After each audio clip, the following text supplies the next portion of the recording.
Now you know how to grab, rotate, and scale objects. It's time I showed you how to clone things. Cuthbert has managed to get himself stuck again. Luckily, I've set up this scene so that we can use the clone tool to rescue him. With this tool, you can make exact copies of anything in the scene. This makes it one of the most useful tools in a Dreamshaper's toolbox. You'll also get a chance to practice with all the other tools that you've learned so far. If we get Connie off this platform, maybe she'll help us out. Let's use the clone tool on this one small block to create a bridge.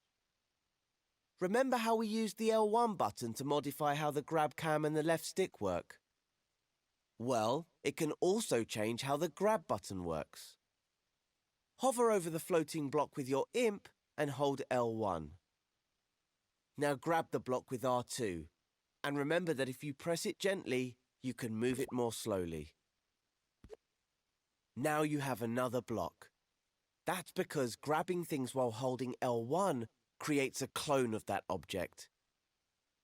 Once you've created the clone, you can release L1, but don't let go of R2 until you're ready to place it in the scene. When you've found the right spot, release R2 to put it down. You can treat a cloned object just like you would any other element. You can move it with R2 and rotate it with L2. And scale it up and down with the directional buttons. Of course, anything you do to the block can be undone with the left directional button. You can even clone the cloned block. Let's do that next. Hover over it, hold L1, then press and hold R2. You can use the clone tool to build a bridge between the first two platforms. Or you can create floating blocks for Connie to jump on. All that matters is that she can get to the next platform, so make sure you test your work in play mode. When Connie can get across, go back to edit mode, rewind time with L3, and move on to the next step.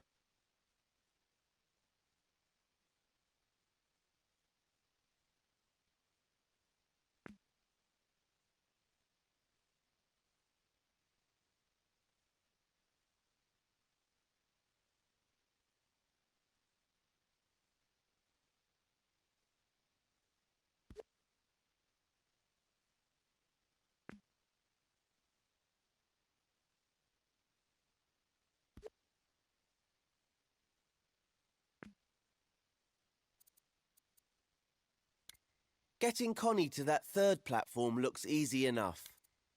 There's half a bridge between them, so we can just clone this block to finish it off. Okay, hold L1 and grab the block with R2 to clone it. Let go of L1 to stop cloning, then place the clone by releasing R2 to complete the bridge. That doesn't look quite right. Might need to try something different here. Why don't we rotate the clone? Hold L2 over it, then push the right stick sideways. Well, it's better, but now they don't match. We should probably undo everything with the left directional button and start again. This time, we'll make the arches match up by flipping the clone. Here's how you flip objects. First, hover over the arch and hold L1. Then gently grab the arch with R2 to create a clone. Remember, release L1 once you've made the clone. You have to release it or the next part won't work. Here comes the cool bit. While still holding the arch, click the L3 button on your controller to flip the arch horizontally. That's all there is to it. Now you try. Hold L1 and grab the arch with R2 to clone it. Release L1 and flip the arch horizontally by clicking L3. And don't forget, you can realign the clone while you're holding it by pressing the triangle button.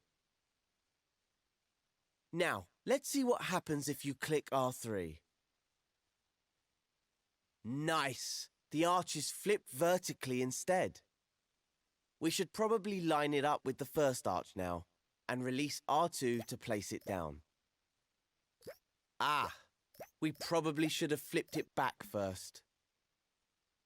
No problem. Just grab it with R2 and float and see how things are working. If Connie can get across the bridge to the third platform, you're ready to move on. But first return to edit mode and rewind time.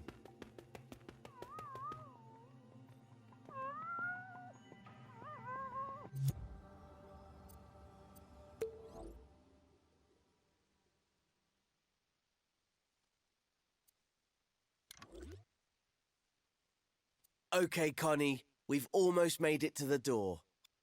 Ah, but she needs to go across and up now. Good thing you already know how to make clones because we're gonna need them. So hold L1 and grab the block with R2 to clone it. Now place that clone a little higher than the original, and you know what?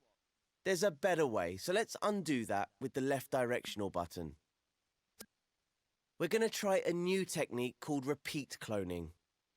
I bet you can already guess what it does. That's right, it lets you make lots of clones at once.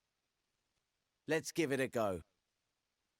Hover over the block again, hold L1 and press and hold R2.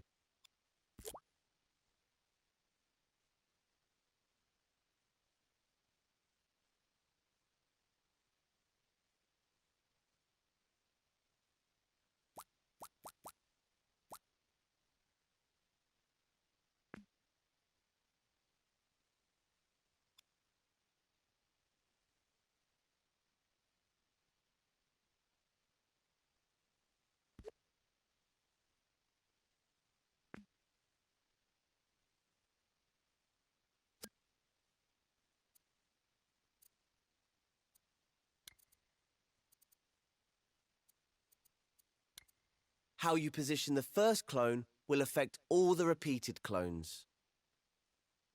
Rotating the clones, for example, will let you build ramps and spirals. And if you scale the clone with the up button, you can create a sequence that increases in size. So try different approaches and see what you can come up with.